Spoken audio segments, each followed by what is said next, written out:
नमस्कार दोस्तों, मैं राजेश खन्ना आप सबका पराविज्ञान और ज्योतिष शास्त्र के इस चैनल में स्वागत करता हूं। आज का विषय हमारे लिए काल पुरुष का 6th हाउस। जैसे आपको पता है कि हम इस श्रृंखला में हाउसेस पर चर्चा कर रहे हैं, तो आज हम 6th हाउस पर एक संक्षिप्त विवरण लेने की कोशिश करते हैं। रोग रिपु ऋण, अगर हम ये समझ जाएं तो 6th हाउस की परिभाषा को समझने में बहुत हद तक हम सक्षम हो जाते हैं मित्रों। अगर हम काल पुरुष का 6th हाउस लेते हैं तो उसमें वर्गो राशि आ जाती है। कंसर्न क्या है? कंसर्न हेल्थ है। House of health is a 6th house. चाहे आप अपने स्वास्थ्य की बात कर रहे हों, चाहे आप अपनी समस्याओं को सुधारने की बात कर रहे हों, चाहे जो आपका समाज में व्यवहार है उसमें कुशलता लाने की बात कर रहे हैं, तो सभी के लिए हेल्थ, हर महकमे में हेल्थ, हर कंसर्न में हेल्थ। Health is wealth.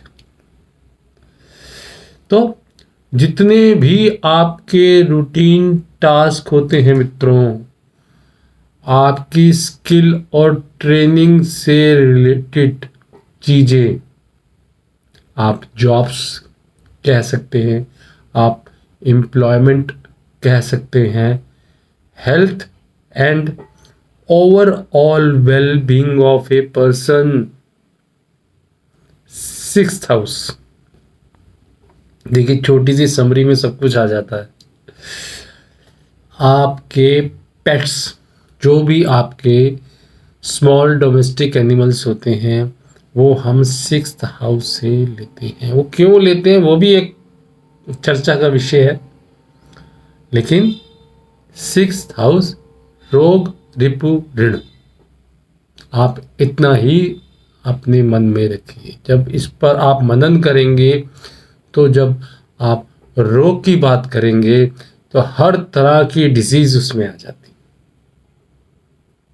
जब आप रिपु की बात करेंगे तो हर प्रकार का लड़ाई झगड़ा, लिटिगेशन, मुकदमा उसमें आ जाता है। जब आप ऋण की बात करेंगे तो कर्जा,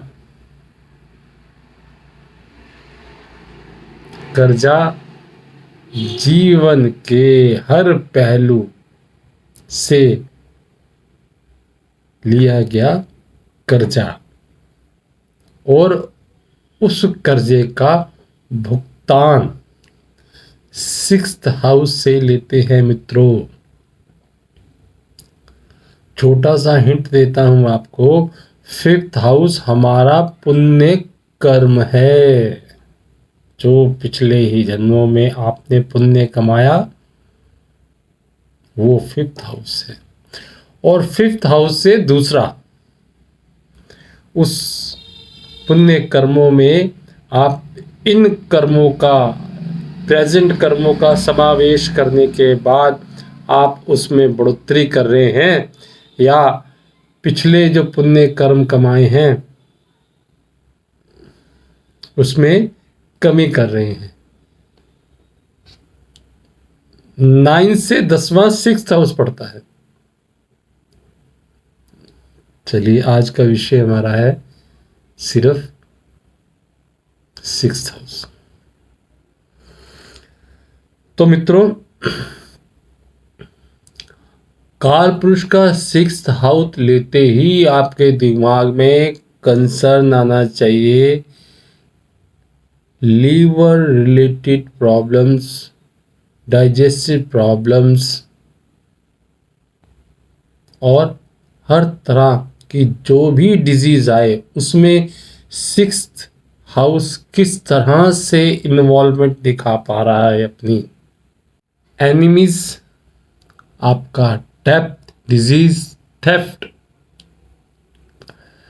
लॉस, हर तरह का आप सिक्स्थ हाउस से ले सकते हैं। आप फास्टिंग ले सकते हैं। जब हेल्थ की बात करते हैं तो न्यूट्रिशंस भी हम सिक्स्थ हाउस से लेते हैं मित्रों। किसी भी तरह का बॉडी टॉर्चर जो आता है वो सिक्स्थ हाउस में इन्वॉल्व हो जाता है। जो भी डोमेस्टिक मिजरीज हैं वो सिक्स्थ हाउस में इन्वॉल्व हो जाती हैं। लिटिगेशंस अर्थात ऋण, चोरी, हानि, शत्रु, नौकर, सिक्स्थ हाउस। मुकदमा, अगर शरीर की बात करें तो कमर, आपका मैटरनल अंकल, मामा सिक्स्थ हाउस से काउंटेबल हैं मित्रों। अगर हम कारक ग्रह की बात करते हैं तो मार्स हो जाता है, सैटर्न हो जाता है, मरकरी हो जाता है। सैटर्न डिजीज का कारक है इसलिए सैटर्न हो जाता है। रोग, मार्स लड़ाई झगड़े का कारक है इसलिए मार्स, और मरकरी मामा का या छोटे बच्चों का, या आप कह सकते हैं कि दत्तक पुत्र का कारक भी, या दत्तक संतान कहना ही सही अप्रोप्रिएट वर्ड है, का कारक भी बुध हो जाता है मित्रों। कई जगह मित्रों आपने सुना होगा कि मरकरी जो है एक नपुंसक ग्रह है। उसको आपने कन्वर्ट करना है इन चीजों को समावेश में कि किस बारे में कंसल्ट किया जा रहा है। दत्तक पुत्र, शनि कारक है सेवा भाव का, जो आपके लिए सेवा दे पाते हैं उनका। तो जब सेवा भाव से आप सेवा करते हैं तो काल, शनि का एक नाम काल भी है मित्रों, समय आपके लिए आपके कष्टों पर मलहम लगाने का काम करता है। शनि शनि कभी इस पर चर्चा करेंगे हम कि किस तरह से नवम से दसवां और पंचम से दूसरा आपके लिए समृद्धि ला सकता है। एक्सीडेंट्स का, वर्क एंड सर्विसेज का हाउस छठा हाउस बन जाता है। किसी भी तरह के एग्ज़ाम्स, चाहे वो यूपीएससी हो या और जो भी कॉम्पिटिटिव एग्ज़ाम्स होते हैं, उनको क्रैक करने का समय निर्धारण भी सिक्स्थ हाउस और सिक्स्थ हाउस के लॉर्ड के अधीन आ जाता है मित्रों, जब इनकी दशा चल रही हो। मित्रों, वर्णमाला में कंठ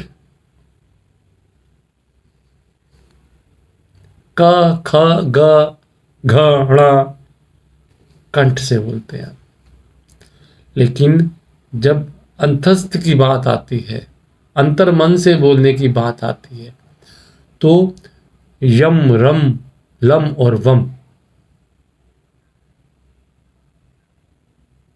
यम, रम, लम, वम, ये 4 आपके अंदर तक जाते हैं।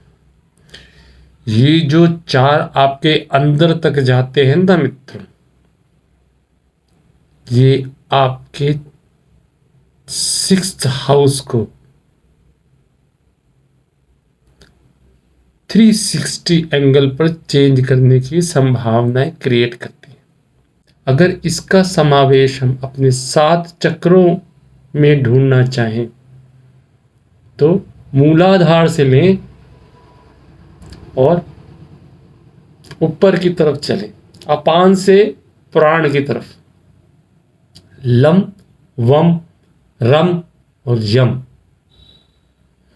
अगर आप इस पर ध्यान या दूरी जमाते हैं तो आप देखेंगे आप अपनी बीमारियों के प्रति, अपनी कष्टों के प्रति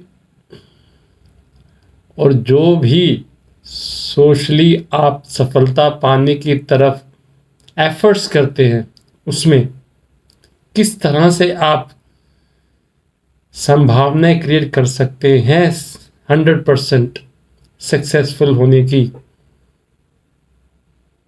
ये देखने का विषय है। आपका नीचे का एरिया अपान है। अगर अपान आपका संतुलित है प्राण से तो आपका इम्यून सिस्टम बहुत ही अच्छा होता है।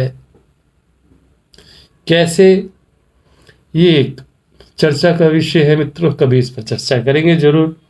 अगर रेमेडीज की बात करें तो 6th हाउस में अगर जुपिटर होता है तो किसी बड़े जानवर को आप शुगर के गन्ना खिलाना एक तरह की रेमेडीज है। अगर 6th हाउस में मून होता है तो जितने भी वाटरी क्रीचर्स होते हैं उनको फूड देना, मून फूड का कारक भी तो है मित्रों, एक रेमेडी है। सूर्य 6th हाउस में जब होता है मित्रों, आप जब प्रॉब्लम में होते हैं उसी से ही आपकी कीर्ति में 4 चांद लगते हैं, कीर्तिवान बनते हैं आप प्रॉब्लम फेस करने के बाद। अगर 6th हाउस में सैटर्न होता है तो आपके शत्रु आपसे दुखी रहते हैं। 6th हाउस पर हमारा एक छोटा सा वीडियो था मित्रों, तो आपसे अनुरोध है कि आप सब इस चैनल को लाइक करें, सब्सक्राइब करें और दूसरों के साथ भी शेयर करें। 7th हाउस को लेके जल्दी हम अपने नए वीडियो में दोबारा उपस्थित होंगे। धन्यवाद। ओम नमः शिवाय।